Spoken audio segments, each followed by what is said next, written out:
episode 14, sorry. Today we're going to be covering what is going to be a fairly involved, but hopefully interesting and salient topic that's going to have some conclusions that are hopefully relevant to both coaches, personal trainers, athletes, or just recreational lifters in general. And the title of today's talk is going to be The Bell Curve of Practice, Why Feedback in a Gross Motor Sport might be pretty much useless most of the time. Right, to set up the talk, we're going to cover two definitions. The first is the bell curve, or the normal distribution. And this is the paraphrase myself. Normal distribution is a concept in science that states when you measure the same variable a number of times, you should get a bell curve shape to your graph if you were to graph it, where the mean congregates around the hump of the curve and the deviations from the mean lie either end, lesser or higher values either end of the mean. With the more extreme numbers, or the further away from the mean, the further away from the center line of the graph it gets. As you can see on the graph that's on screen. That's what we're talking about. Now you may be asking, what has this to do with weightlifting or sport or skill learning in general? Well, what I'm going to try to put across today is as a concept that I think is extremely important for coaches, athletes, and recreational lifters that I feel is generally of the utmost importance when learning how to lift, or trying to become a good lifter, or trying to become a master of the sport, or trying to become elite, or even just trying to go from beginner to intermediate. And I think it's a concept that a lot of people don't pay any attention to, or maybe just aren't aware of it. The next statistical concept that's going to tie in to what I'm going to talk about is regression to the mean. In statistics, regression towards the mean is the phenomenon that if a variable is extreme on its first measurement, it will tend to be closer to the average on a second measurement, and paradoxically, it is extreme on its second measurement. It will tend to have been closer to the average on its first.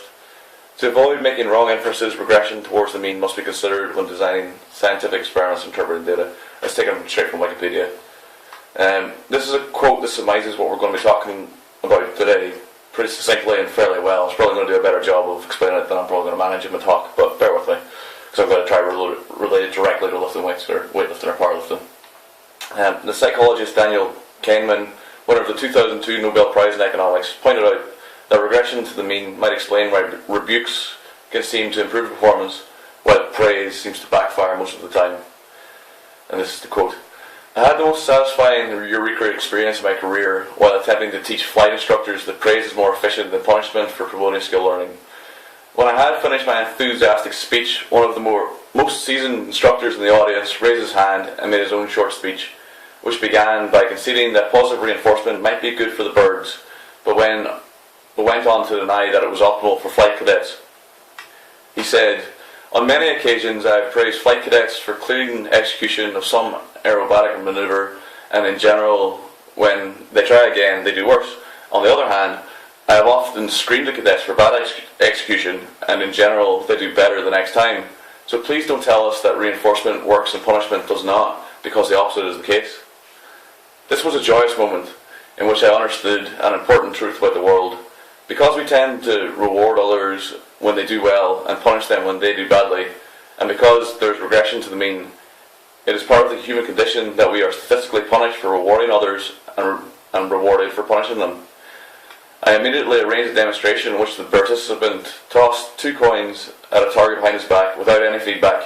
We measured the distances from the target and could see that those who had done best the first time had most deteriorated on the second, and vice versa. But I knew that this demonstration would not undo the effects of lifelong exposure to pervasive contingency. And that's taken from Wikipedia again. So what we're going to do now is we're going to spend the rest of the talk trying to relate these concepts to practicing weightlifting, or practicing powerlifting, or practicing strongman, or practicing any strength sport, or if you're an athlete trying to get better for your sport and you're using weights to try to get better at it, or if you're just a normal kind of person who's trying to get into strength training and you're just starting out. If you keep these things in mind, you will do better. And what we're going to look now at is my own diagram drawn in paint. Please forgive any spelling mistakes because I'm dyslexic and I don't have spell check on paint. So anyway, you'll see on the graph I've drawn out 5 bell curves. At the bottom is skill level, and as it goes to the right, they can become more advanced in their skill, or their execution of the skills better. And on the y-axis of the chart is the number of reps. So you can see a beginner, the aggregate of their practice is less than someone who's intermediate. Someone who's intermediate, the aggregate of their practice is worse than someone who's advanced. Someone who's advanced, their aggregate of their practice is less than someone who's a leader professional. And then maybe the difference between the champion and someone who's a leader professional is that extra bit of skill that they have. What you'll also see is, as they become more skillful, the variance in the practices get less and less. This will happen in most motor skills because you'll reduce the noise of your execution of the motor skill the more you perform it. So not only does your bell curve shorten, but it also moves along the skill level. So if you're a beginner, you have a huge variance of practice, and quite a lot of your reps are going to go. You're going to have really bad reps. You're going to have really good reps. You're going to have them in between, and the aggregate of your reps are going to be of X execution quality. For that person, for reasons we'll discuss later, feedback for them is fairly important. As we move along the skill level, feedback becomes less and less important for lifting weights.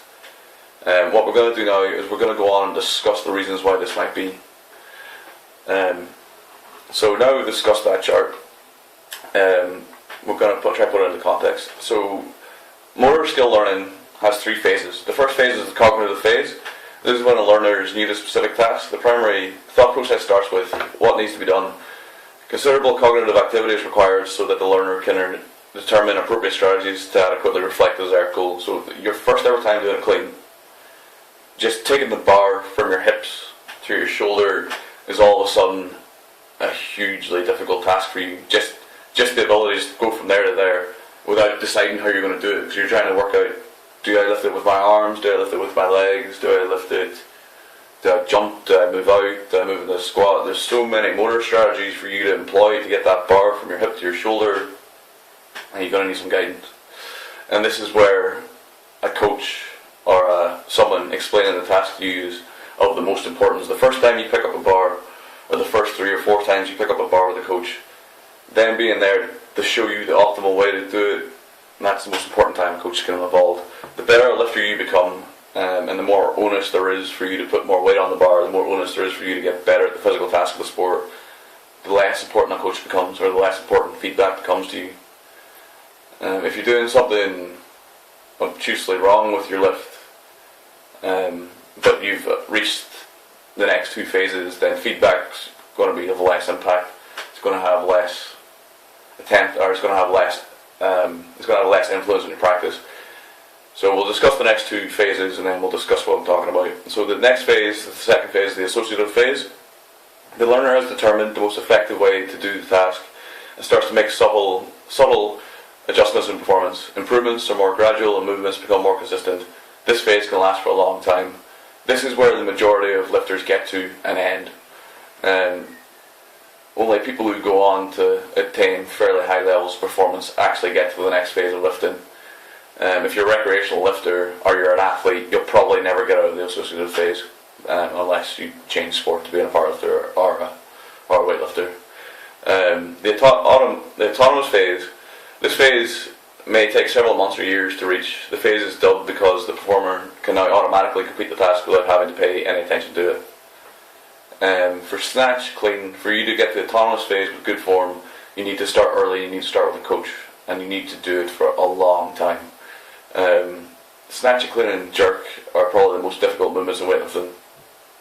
So if you don't start those at an early age, at the age of 12, 13, 14 when your brain's placid, the chances of you reaching the autonomous phase when you get on to the stage in your life when your hormones kick in, you start gaining mass, so when you go through the adolescent phase, that's when you can start gaining a lot of strength faster. You can start gaining you can make a lot of gains physically, quickly. But if you haven't acquired the skills of weightlifting, by the time you start hitting that phase, you're never going to be as good as you could have been as a natural weightlifter. That's why it's so important to start young in the sport of weightlifting, because you need to get past the cognitive phase and the associative phase as quickly as possible, or not as quickly as possible. You need to get past that phase to the point. If you can get past that phase before you become an adolescent, and then you become an adolescent, and all of a sudden you have higher levels of testosterone, but you're autonomous with snatch, clean and jerk. When you get on to loading those exercises, you can load them like someone might be able to load a bench press. For powerlifting, this is less pressing for powerlifting. You can start powerlifting at a much younger age and still become elite at it. And because the skills of squatting, benching and deadlift are much less difficult than the skills of snatching and cleaning. And if you're an athlete, chances are, the same thing applies for an athlete. If you start the skill if you decide that power clean is a very important lift for your sport, if you start that at an early age with a good coach, then you'll be able to maximize that lift to produce the rate of force development, produce the ballistic outputs, produce the peak powers, to produce all of the physical components of that lift that you find desirable optimally. If you take up that lift at the age of 20, you're not going to get out of the associative phase. It's not going to happen. You're going to, and this is probably a good moment to move along the talk. So, skill learning with weights. Weights throw a curveball with skill learning for the following reasons. And this is why weightlifting is so difficult, and this is also why powerlifting is more difficult than people probably appreciate. You're trying to accrue practice with a physically demanding task. So if we go to the 10,000 hour rule, as in it takes 10,000 hours of golf or piano or of anything, of any skill, to get to a point where you're a master at it. Try accrue 10,000 hours of squatting at 80% max.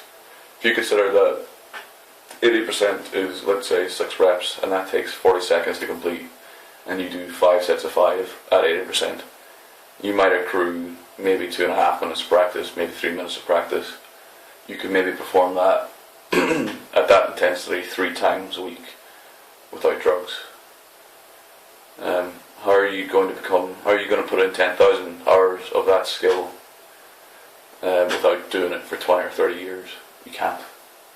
And that's one of the reasons why learning how to lift weights or learning how to do powerlifting is much more difficult than people realise, because you need to practice with a meaningful weight first. You also need to accrue a lot of practice in a physically demanding task. And also because you want to develop strength alongside the skill, so you have large force outputs all the time, which increases the signal noise, which makes smoothing out the signal much harder. There's a talk that we're going to skip to just now, and this is an excerpt from a TED talk, and it's Daniel Wolpert. It's The Real Reason for Brains, the title of the talk. And this is the part where he's talking about the reasons why brains evolved. And this is the part where he's talking about force output and skill learning. So we'll cut to that, and then I'll come back. Perhaps through life, movements get better through learning. So what is it about a movement which is good or bad? Imagine I want to intercept this ball. Here are 2 possible paths to that ball. Well, if I choose the left-hand path, I can work out the forces required in one of my muscles as a function of time. But there's noise added to this. So what I actually get, based on this lovely, smooth, desired force, is a very noisy version. So if I play the same command through many times, I will get a different noisy version each time, because noise changes each time. So what I can show you here is how the variability of the movement will evolve if I choose that way. If I choose a different way of moving, on the right, for example, then I'll have a different command, different noise, playing through a nonlinear system, very complicated. All we can be sure of is the variability will be different. If I move in this particular way, I end up with a smaller variability across many movements. So if I had to choose between those two, I would choose the right one because it's less variable. And the fundamental idea is you want to plan your movements so as to minimize the negative consequence of the noise. And one intuition to get is that actually the amount of noise or variability that I show here gets bigger as the force gets bigger. So you want to avoid big forces as one principle. Okay, now we have that, and we've seen him talking about that, and you can appreciate that increased force output, increased velocity, increases signal noise, which increases the difficulty of learning the task. This is another barrier to becoming a master at lifting weights, is everything's done under, anything that's meaningful is done under velocity, it's done under high force. There's a lot of motor noise, it's difficult to get that's the same kind of practice all the time, which makes mastering the skill itself that much more difficult. The typical model of coaching a sport doesn't really apply to sports where you lift weights because of these confounding factors. Every rep you take something out of you that's meaningful. As you get stronger, the weight changes, so there's always motor noise involved in maximal lifts. There's never, it's not like you can kick a ball and you can kick a ball for 3 hours at post to become better goal kicker for rugby or football or whatever. You can't sit and snatch 80% for 3 hours. You just can't do it. You can do it for longer if you decide to supplement with things. You decide to take steroids, you decide to take drugs. You can practice with more meaningful weights for longer because you recover better. Maybe that's another reason why they're so prevalent in strength sports, is they allow you, as well as the mechanical factors, they also allow you to practice at higher percentages for longer times so you recover better. And maybe that's another reason why the use of drugs is so prevalent in strength sports. Maybe it's another reason maybe you haven't considered. With a beginner who's going through the cognitive stage of learning, feedback and discussion is the most important part. We already discussed this. This is you're trying to convey the correct positions, the correct points to come through in the lift. This is when a coach is most important, like we already discussed. When an athlete gets to the associative phase, the need for feedback lessens drastically. Then it's just about making the lift easier. And we're going to come into concept soon. That's kind of the focal point of this video. When you take into account the things we just discussed, your auditory, visual, or physical feedback is more and more noise to consider in what is already a very difficult motor task to master. So if I'm doing sets of 5 weight and you're not happy with something, I'm tucking under maybe at the bottom of a squat and you're considering this to be not good for some reason, if you go over to me now and then while I'm doing a meaningful weight you give me extra feedback to think about, that's more noise to consider. You've moved the difficulty bar from here to here for that session. If I'm associative phase or I'm an automative phase athlete and I've been at it for a while, you have just messed up my session. You need to be cognizant of this when you're coaching, or if you're an athlete.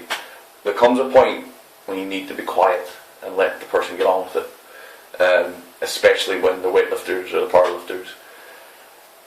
You can give all the feedback you want to a point. Like if I'm strong and I have ingrained motor patterns, the impact you can have on me is fairly minimal. So you'd probably be better off either just maybe thinking of other ways to approach it. But if you're a beginner, then you can talk to them more and you can do all these things more. Or if you're a beginner, you can look at more feedback. You can try different things. You need to be. You need to think about these things if you want to get on to be an elite level lifter, because it's very important. So if we consider that powerlifting and weightlifting ask an athlete to move a foreign object in a non-natural manner with precision. To make it successful, you must produce a maximal amount of force and velocity, which confounds the skill learning. Every time you reach a new level of strength, you need to produce new higher levels of force and velocity, again, making the task that much more difficult every time. So as you get stronger, the task becomes more difficult. And then, just to kind of put it succinctly, how you move 10% of your max is completely foreign to how you move 100% plus of your max. And there's reasons for that. And reasons that I hope you've covered by now, because I'm going to stop talking about it. I'm going to move on to some solutions. For someone to go from this phase to automated phase of weightlifting and powerlifting takes a lot of volume of effort and meaningful weights. We've already discovered 80% of the max is a general rule. To best achieve these goals, what you need to do is you need to take an objective-based feedback model. So this is my model for coaching feedback with strength sports that I'm going to propose. As you can see, another deliciously drawn paint diagram.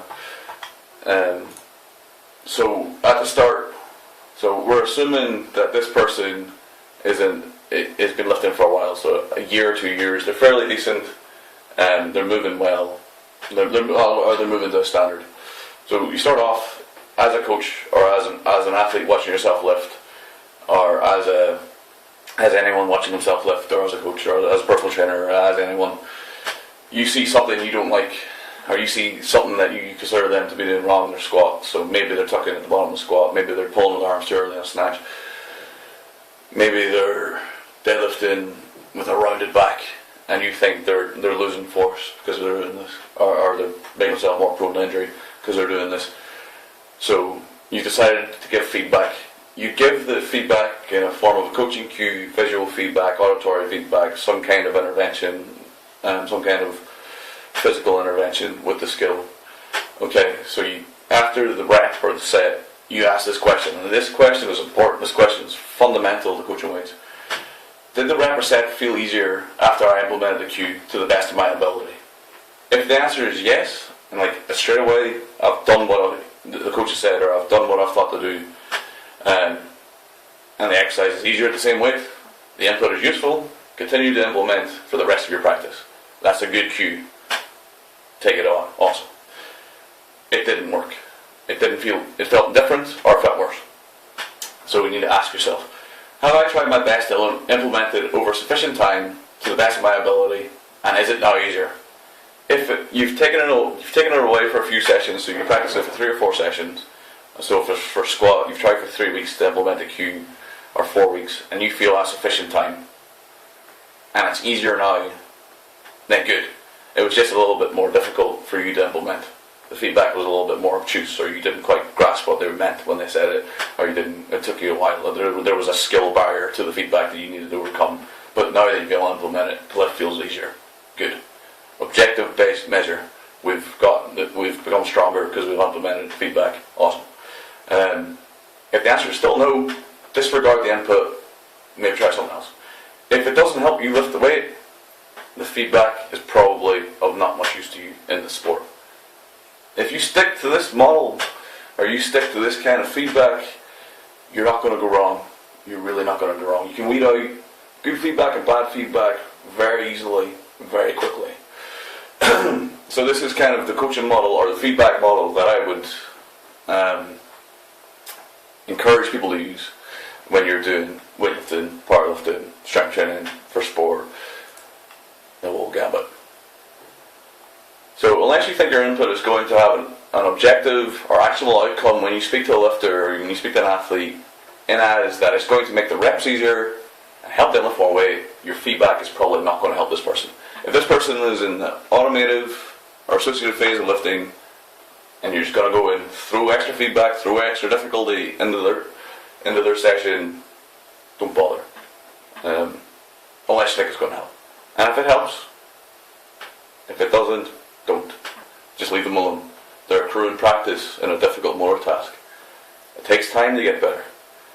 You're not going to be Andrei Milanichev, you're not going to be Koklaev, you're not going to be Klokov, you're not going to be any of these people that you admire in a year, 2 years, 3 years, 4 years, 5 years, 10 years. It's going to take decades to get anywhere in this sport, or these sports.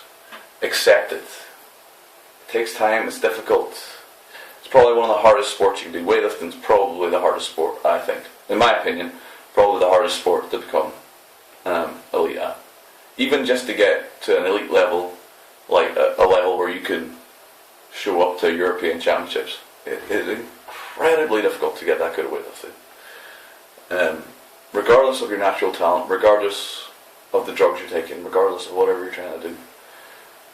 As USA, UK, these countries will tell you, getting good at these sports is very difficult.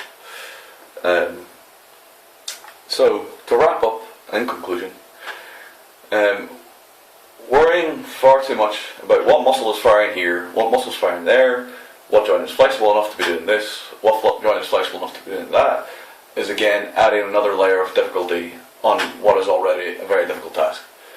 Unless there is an issue, as in my leg is broken, so I cannot even approximate the task that I'm being asked to do, then we need to do remedial exercise to get to a point where you can appropriate the task. Or if you're so inflexible, or you're so immobile at joints or muscles, and you're so stiff that you can't even appropriate the shapes that we want you to appropriate for the task that we want you to do, then you probably have to perform remedial stretching before you move on to the exercise. I'm not saying you don't perform stretching, I'm not saying you don't perform other exercises, I'm just saying that they're not the focus of your training. The focus of your training is what you're trying to get better at. Time spent actually lifting and practicing is by far the best way to become a better lifter or an athlete. By far. And when you look at elite level strength athletes, you might see a shit ton of different approaches, programs, but I can guarantee you one thing and guarantee you now. The one common thread that everyone does in strength sports is the lifts they are good at, they practice heavy, they practice them often, and they practice that lift with the sole intention of doing it heavier and getting better at it. That's the only thing that's in common with any strength athletes program at any level, or at a high level. The systems work they do, the mobility work they do or do not, the physio they do or do not, the massage or the recovery strategies they do or do not take in are pretty much just noise. What people do to get better is that they lift, and they lift hard. We need to stop being so bitty as coaches and athletes. We have to take a much more organic and adaptable approach. Choose what we want to get better at and do that thing that we want to get better at the most. If you want to become the best squatter in the world, maybe 90% of your training needs to be squatting. If you want to be the best weightlifter in the world, maybe 90% of your training needs to be snatch, clean, and jerk. If you want to be the best sprinter in the world, and that you think that power clean and back squat are incredibly important lifts for you, maybe 90% of your training needs to be cleaning and back squat. You need to hone in on the objective you want in your training, and you need to drill it down to the bare minimum of what you need to do to get better at it, and you need to get as best at those as you think is possible. So as a power lifter, back squat, bench press and deadlift are your competitive lifts. You need to do back squat, bench press and deadlift for the vast majority of your training to become as good as a power lifter as you can.